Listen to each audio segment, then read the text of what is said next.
Siapa sangka jika keset kaki cantik ini dulunya hanyalah tumpukan kain bekas dari berbagai warna.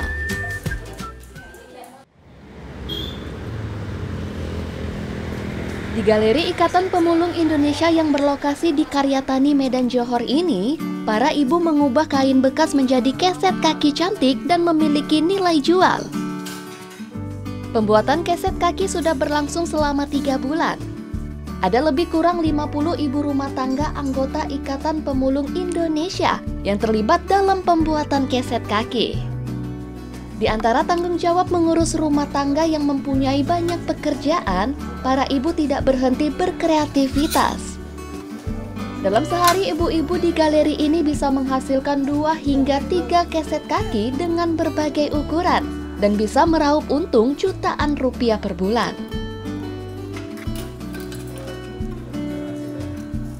Bermodalkan benang dan jarum, Siti Rahma Barus, perempuan usia 48 tahun ini, bisa menambah pemasukan yang ia dapatkan dari baju bekas yang ada di rumah. Wah, ada banget lah. Karena kan kita itu tidak perlu banyak modal, tapi kita sudah jadi kreatif. Maksudnya dengan modal jarum, benang, kain bekas yang kita nggak modal banyak, hanya dapat di rumah, tetangga, nggak perlu beli. Kita udah buat suatu barang yang berguna untuk sehari-hari seperti keset kaki yang kami buat ini. Proses pembuatan keset kaki ini sangat sederhana, namun membutuhkan keterampilan. Kain yang sudah dipotong kecil digabungkan hingga panjang. Kemudian kain digulung melingkar sesuai ukuran yang diinginkan. Kain yang sudah terbentuk kemudian dijahit agar gulungan kain tidak lepas dan kuat.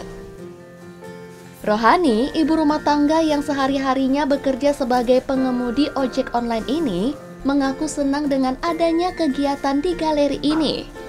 Selain memberikan dampak positif bagi lingkungan, perempuan usia 50 tahun ini bisa mendapatkan uang tambahan. Harapan saya ibu-ibu yang lain juga ikutan ya, dimulai dari limbah rumah sendiri, sehingga kita mengurangi sampah dan juga bermanfaat untuk diri sendiri.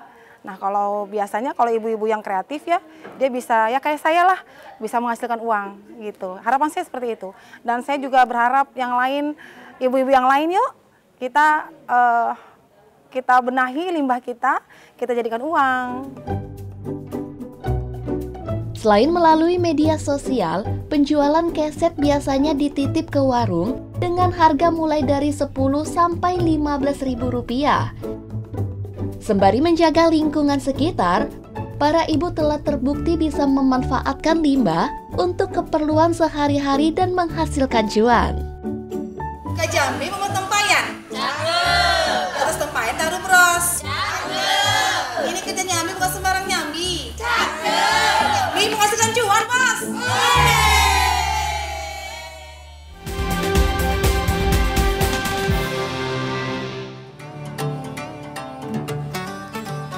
Assalamualaikum warahmatullahi wabarakatuh. Halo pemirsa Bingkai Sumatera, kembali lagi bersama saya Dinal Apriansyah dalam Bingkai Ramadan. Rasulullah Shallallahu Alaihi Wasallam adalah teladan terbaik dalam segala hal. Sebagai umat Islam, tentu kita harus meneladani akhlak beliau termasuk mengikuti sunnahnya. Inilah yang akan kita bahas dalam Bingkai Ramadan kali ini bersama Ustadz kita Ustadz Ibnu Jarod Al-Jauhari dalam Bingkai Ramadan.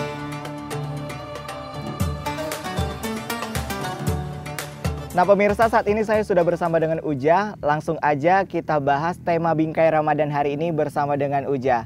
Halo Ujah, Assalamualaikum, apa kabarnya? Waalaikumsalam warahmatullahi wabarakatuh. Alhamdulillah sehat, Mas Dinal sehat? Alhamdulillah sehat Ujah. Alhamdulillah. Ujah, bagaimana nih caranya agar kita bisa terus mencintai Rasulullah dalam kehidupan sehari-hari? Agar kita bisa mendapat syafaatnya kelak nanti Ujah. Alhamdulillah wa syukurillah, salatan wa salaman ala rasulillah, wa la hawla wa la quwwata illa billah. Allahumma salli ala Sayyidina Muhammad wa ala ali Sayyidina Muhammad. Pertanyaan yang bagus sekali, bagaimana cara agar nantinya kita terus mendapatkan syafaat, mencintai Rasulullah dan lain sebagainya, tentunya dengan banyak berselawat kepada Nabi SAW. Ingat Mas Dinal, Allah menyuruh kita untuk beribadah, sholat, zakat, haji, puasa. Itu apakah Allah melakukan hal yang sama? Tidak. Tetapi ada satu amalan yang Allah menyuruh orang-orang beriman untuk melakukannya. Tapi Allah dan para malaikat juga melakukan hal yang sama. Apa itu? Selawat kepada Nabi. Innallaha wa malaikatahu yusalluna 'alan nabi ya ayyuhalladzina amanu sallu 'alaihi wa sallimu taslima. Sesungguhnya Allah, para malaikatnya berselawat kepada Nabi. Hai orang-orang beriman, berselawatlah kepada Nabi SAW. Nah, selain selawat, apalagi yang mengundang agar kita mendapatkan syafaat dari baginda Rasulullah SAW? Tentunya mentaati segala perintahnya, tinggalkan segala bentuk larangannya, menjalankan sunnah-sunnah Rasulullah SAW. Sunnah-sunnah harian saja, menjaga wudhu, kemudian beribadah ke masjid, duduk dalam majelis ilmu, membaca Al-Quran, bakti kepada orang tua, gemar bersedekah, gemar berpuasa, kemudian jauhi penyakit-penyakit hati. Sampai Allah Subhanahu wa Ta'ala juga mengatakan, kalau ada orang yang aku cinta kepada Allah, tunggu dulu, cintai Nabi Muhammad. Qul in kuntum tuhibbunallaha fattabi'uni yuhibbukumullah wa yaghfir lakum dzunubakum. Katakan Muhammad, kalau mereka ngaku cinta kepada Allah, fattabi'uni, ikuti aku, ikuti Nabi Muhammad SAW. Maka Allah akan juga mencintainya, mengampuni dan memaafkan segala kesalahannya. Begitu. Oke, Ujah. Nah, Ujah, apa nih yang dimaksud dengan uswatun hasanah yang ada pada Rasulullah? Allah Subhanahu wa Ta'ala berfirman dalam Quran surah Al-Ahzab ayat 21. A'udzu billahi minasyaitonir rajim. Laqad kana lakum fi Rasulillahi uswatun hasanah. Sungguh pada diri Rasulullah itu ada suri tauladan yang baik bagimu. Apa maksudnya? Jadi orang-orang Arab dahulu, orang-orang Arab dahulu, orang-orang kafir Quraisy, orang-orang dahulu itu ada adab-adab akhlak yang baik. Contoh, menjamu tamu. Orang-orang Arab itu kalau soal menjamu tamu, itu paling pantang nanya sebelum dijamu, nama siapa, mau kemana, sedang apa tujuan, sebelum dijamu. Kalau kita kan terbalik, belum lagi duduk, kapan kau pulang, kita bilang kan. Tapi orang-orang Arab itu demikian. Tapi datangnya Nabi Muhammad SAW memberikan kabar gembira, basyirau. Apa itu kabar gembiranya? Kata Rasulullah, tak beriman orang yang tak memuliakan tamunya. Berarti orang yang beriman itu orang yang memuliakan tamunya. Dan ketika dia beriman, dia akan mendapatkan pahala dari Allah Subhanahu wa Ta'ala. Jadi Rasulullah itu diutus sebagai uswatun hasanah. Kemudian dalam ayat yang lain, wa ma arsalnaka illa rahmatan lil alamin. Nabi diutus sebagai rahmat untuk sekalian alam. Kemudian khuluqul azim, akhlak yang agung. Sampai hadis Rasulullah mungkin kita hafal, pemirsa hafal, innama bu'itsu li utammima makarimal akhlak. Sesungguhnya aku diutus tidak lain hanya ingin menyempurnakan akhlak.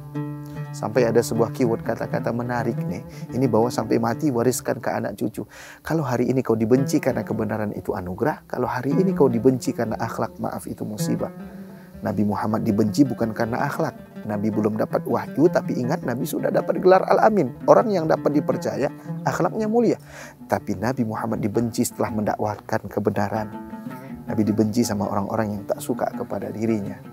Nyuruh orang sholat, ibadah itu bagus mestinya. Tapi ketika nyuruhnya sumpah serapah, mengejek-ngejek, kemudian mengatakan hal-hal yang menyinggung perasaan orang, itu dibenci, maka perbaiki akhlaknya. Begitu Mas Dinal. Wah, luar biasa ya Ujah ya, akhlak Rasulullah ini memang patut kita tauladani hingga sekarang.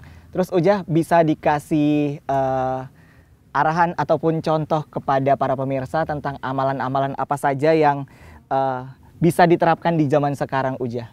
Masya Allah, tabarakallah. Suatu ketika Rasulullah SAW berjalan bersama Abdullah ibnu Umar.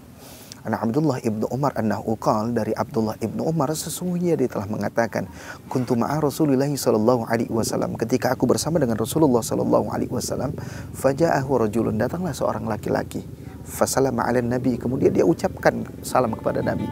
Tsumma qala, dia bertanya kepada Nabi, ada pertanyaan yang inilah menjadi bekal untuk kita semua. Ya Rasulullah, ayyul mu'minina afdal, mukmin mana yang paling utama? Rasulullah jawab, ahsanuhum khuluqan, yang paling baik akhlaknya. Perbaiki akhlak kita. Kemudian dia bertanya lagi, ya Rasulullah, ayyul mu'minina aqyas, mukmin mana yang paling cerdas? Rasulullah mengatakan, aktsaruhum lil mauti dzikran wa ahsanuhum lima ba'dahu isti'dadan, ulaikal aqyas. Mukmin yang paling banyak mengingat mati dan mempersiapkan bekal kematiannya dengan amal soleh, ibadah, ya, sholat, zakat, haji, puasa, beribadah, sedekah, baik sama orang, melakukan halal ibadah.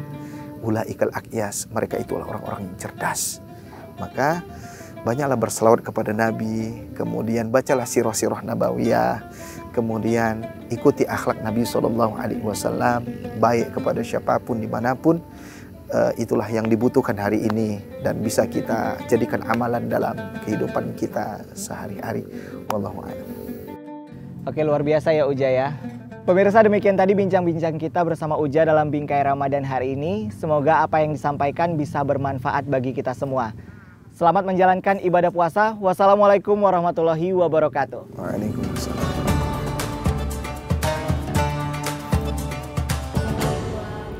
Sekian program Bingkai Sumatera. Saat ini Anda juga bisa menyaksikan program unggulan Dai TV di platform Dai Plus yang bisa diunduh secara gratis. Dan saksikan konten inspiratif serta menenangkan hati dimanapun dan kapanpun. Tetap semangat menyebarkan kebaikan. Saya Winnie Nenggolan pamit. Sampai jumpa.